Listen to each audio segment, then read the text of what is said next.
Desde os primeiros dias da fotografia, o sombrio sempre exerceu um certo fascínio. Muito antes das produções de terror e das decorações extravagantes do Halloween contemporâneo, as lentes dos pioneiros da imagem já capturavam visões inquietantes, fantasmas de longa exposição, expressões graves e uma aura de mistério que o tempo apenas intensificou.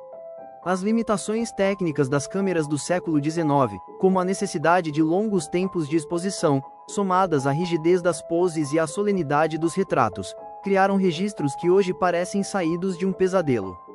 Nesta seleção, revisitamos algumas das imagens mais perturbadoras da história da fotografia.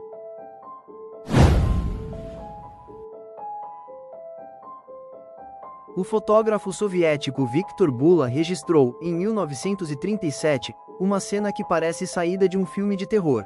Um grupo de jovens pioneiros, versão comunista dos escoteiros, posando para um exercício de defesa química.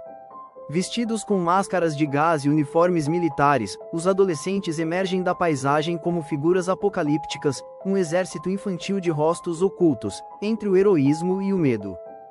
A longa exposição requerida para fotografar na época fazia com que as pessoas ficassem borradas no registro.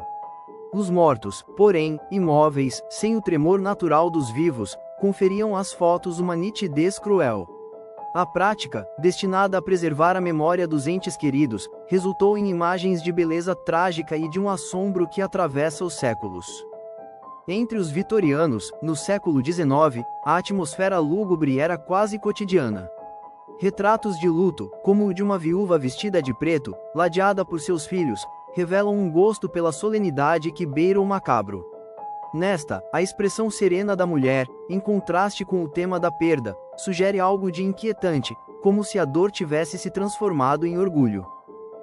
Nas profundezas das catacumbas de Paris, o fotógrafo Félix Nadar realizou, no século XIX, um dos registros mais sombrios da história da imagem. Sem acesso à luz artificial, ele desceu aos túneis subterrâneos em completa escuridão, iluminando o ossuário apenas com tochas. O resultado foi a primeira documentação fotográfica desse reino dos mortos, corredores de crânios e fêmures que se estendem como um monumento à finitude. Já nos Estados Unidos, após a Guerra Civil, o interesse pelo além ganhou forma através da fotografia espiritual. Figuras etéreas surgiam ao lado dos vivos, supostamente revelando visitas de entes falecidos. Entre os fotógrafos que exploraram esse fenômeno, William H. Muller se destacou e foi acusado de fraude. Ainda assim, suas imagens, com sombras translúcidas e aparições sutis, continuam a provocar o mesmo arrepio entre o engano e o mistério. Uma fotografia mais irônica, mas não menos inquietante. Um esqueleto de pé observa um grupo de cadáveres prestes a dissecar um estudante de medicina. A cena, de humor mórbido, sintetiza o fascínio humano pelo limite entre a vida e a morte e nos lembra que, desde os primórdios da fotografia, o medo também sempre quis ser visto. A foto da Dama de Castanho é talvez a mais famosa imagem de um fantasma de todos os tempos.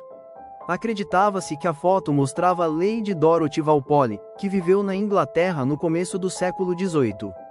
As análises da placa fotográfica original provaram que não tinha sido realizada nenhuma manipulação, o que fez com que a imagem fosse considerada autêntica por muito tempo.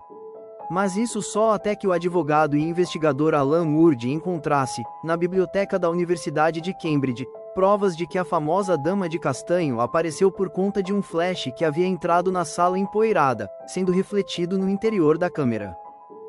Recentemente, muitos sites replicaram uma foto que mostrava uma figura gigante flutuando no céu sobre um shopping center de Kitwe, Zâmbia. O autor declarou: "Fiamos impactados.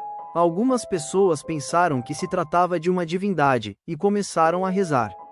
Outras fugiram assustadas. Após a notícia viralizar, descobriu-se que a imagem tinha sido retocada no Photoshop. Mas uma criatura assim realmente existe, e pode ser vista neste vídeo." That's Selwyn, the maker of this fine man. On the end of the line we have Mr. Dennis from Widnes. And there is the man himself. What's the dimensions of this man? Must be 25 foot. Eh? More than 25? The legs are 8.5 metres. 8.5 metres, so the body, about another 3 metres, isn't it?